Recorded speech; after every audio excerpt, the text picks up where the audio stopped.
For the sake of argument, you run a modestly successful YouTube channel, and given the current political reality, you're thinking of doing some videos on the alt-right. Let's say you've been trying to understand the alt-right for some time and would like to do a series that tackles the big questions. What are the rhetorical strategies the alt-right uses to legitimize itself and gain power? How do these strategies work? Why do they work? How do we keep from falling for them? And, importantly, how do we catch ourselves when we start using them too? You're thinking of calling this series the Alt-Right Playbook. Setting aside that any lefty who makes a YouTube series with alt-right in the title will see their life go to hell, there are three things you'd have to clarify from the get-go. First, what is the alt-right? For clarity's sake, you'd have to tell people that the alt-right is a pack of loosely aligned groups and individuals that have existed for quite a while at the peripheries of American conservatism, but have recently gained footholds in the Republican Party proper. The term alt-right implies more or less what you think it would, positioning themselves as the young, edgy nirvana to the antiquated motley crew of 70s and 80s conservatism. They seek to replace and critique the likes of Barry Goldwater and Ronald Reagan for being,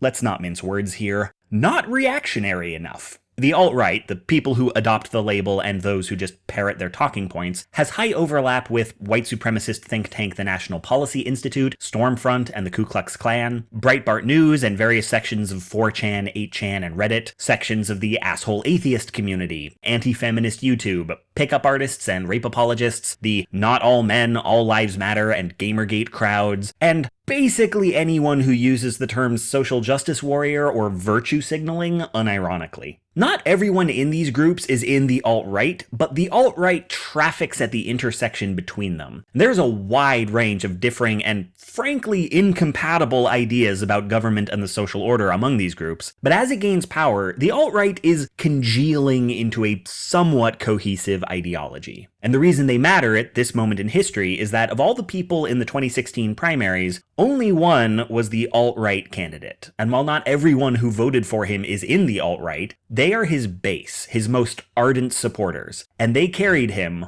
all the way to the White House. Next, you'd want to clarify why they're called the alt-right.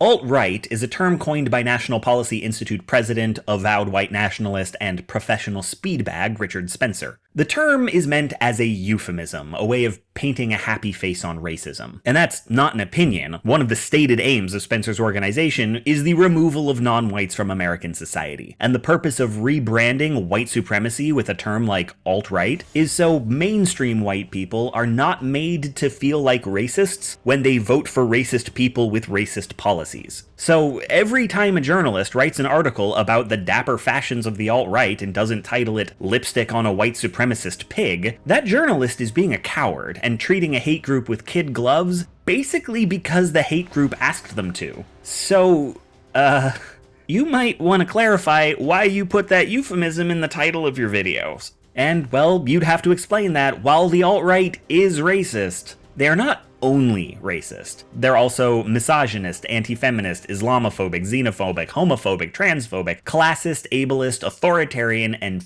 fiercely anti-intellectual. So if you just did a find and replace of each instance of alt-right with white supremacist, you'd actually be leaving a lot out. That's not much of a defense for the term alt-right, it just paints a happy face on a bunch of horrible stuff, but it is useful to have a term that refers to the whole cluster, and you don't have the kind of internet pull where if you coined your own term, anyone would know what you're talking about. So you'll just have to promise not to use alt-right as a euphemism. When the alt-right is racist, you will have to call them racist. When the alt-right is homophobic, you'll have to call them homophobic. If you're stuck with their term, don't use it the way they want you to.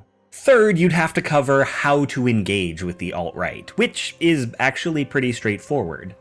Don't.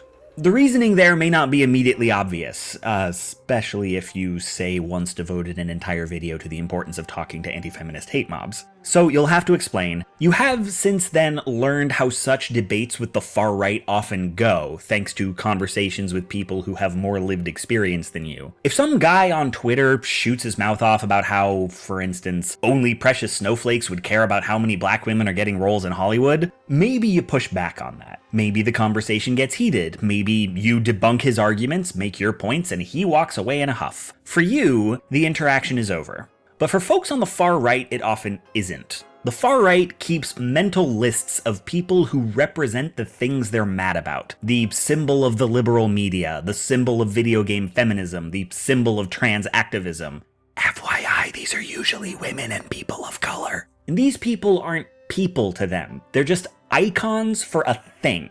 And the way they express anger about those things is to attack those people. So while you leave the argument and have a lie down, eat a sandwich, feel better, he maybe vents his frustration by hacking the email of whomever represents black women in Hollywood this week. This doesn't happen every time, or even most times, but it happens reliably enough that anytime you try and debate with a reactionary, you are gambling with someone else's safety. The purpose of debating these people is not to change their minds, but to stem the flow of lies and bad rhetoric. The alt-right is always recruiting, always trying to expand its audience. And there are ways to reach their intended audience without engaging them directly. It's not only safer, it's often more effective to cut out the middleman, speak past them, not to them. If your purpose is to actually change the mind of a reactionary, well, doing that right is tricky, and doing it wrong can have serious consequences. So until you know for sure how to change the mind of a reactionary without fucking somebody else's life up,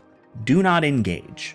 Once you've got those 3 bits cleared up, the rest of your announcement is just housekeeping. Because there are a whole lot of topics to discuss, you'll want to keep the videos short and to the point, and you'll have to alternate them with videos in your more usual wheelhouse, or else after a few months of nothing but this, videos would just be 5-minute blocks of sustained screaming. You'll try to release them in batches when subjects interlock, but you'll also try not to make any promises about your schedule. And you'll have to clarify that anything you say, no matter how insightful or well-researched, is ultimately your opinion, and invite people to expand or push back on your ideas, provided they can do so civilly. And you'll have to be clear that if people are coming to you for solutions, you do not as of now have any. You're not at solutions yet. Maybe you will be by the end of this, but for now, all you know is, if you want to win, you have to understand why you've been losing. And if you want to defeat an enemy, you have to know how your enemy thinks. Then, all that's left to say is, welcome to the alt-right playbook.